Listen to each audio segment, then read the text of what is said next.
ಗೊಬ್ಬರ ಮಾಡಬೇಕಂತ ಇಲ್ಲಿ ಕಡಲೆಕಾಳು ತೊಗೊಂಡಿದ್ದೀನಿ.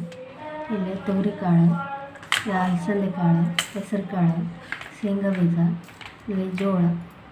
ನಾನು ಒಟ್ಟಿಗೆ ಅವನ್ನೆಲ್ಲ ತೊಳ್ಕೊಂಡು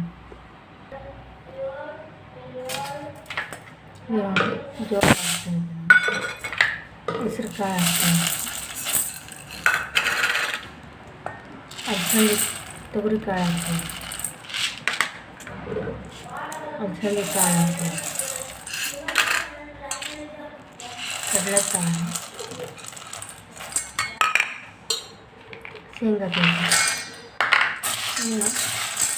ಥರ ಮಾಡಿ ಇನ್ನೊಟ್ಟಿಗೆ ತೊಳ್ಕೊಂಬರ್ಬೇಕು. ಈಗ ಇಲ್ಲಿ ನೋಡಿ ವಾಶ್ ಮಾಡ್ಕೊಂಡಿದ್ದೀನಿ. ಥರ ಒಂದು 3-4 ಬಾರಿ ತೊಳಿಬೇಕು. ಈಗ ನಾನು ಸರಿ ಕಟ್ಟಾಗಿ ಡಿ ಎಲ್ಲ ಇರ್ತದೆ. ಈಗ ಕುಕ್ಕರ್ಗೆ ಹಾಕೋಣ.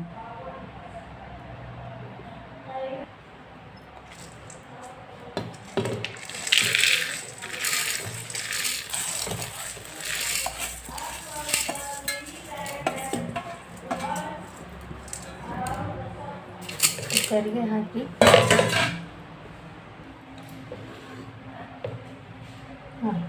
ಈ ಗ್ಲಾಸಲ್ಲಿ 1 ಗ್ಲಾಸ್,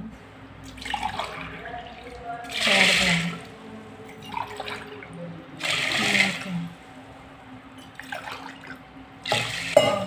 4 ಗ್ಲಾಸ್ ಹಾಕಿದ್ದೀನಿ. ಈ ಗ್ಲಾಸಲ್ಲಿ ಒಂದು 4 ವಿಧಾನ ಬಡಿಸ್ಕೊಂಡು ಬೇಕು.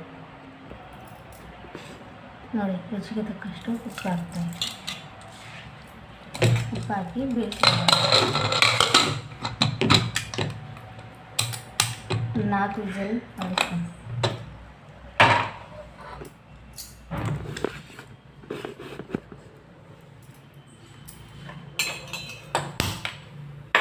ನಾಲ್ಕು ವಿಸಿಲ್ ಆದ ನಂತರ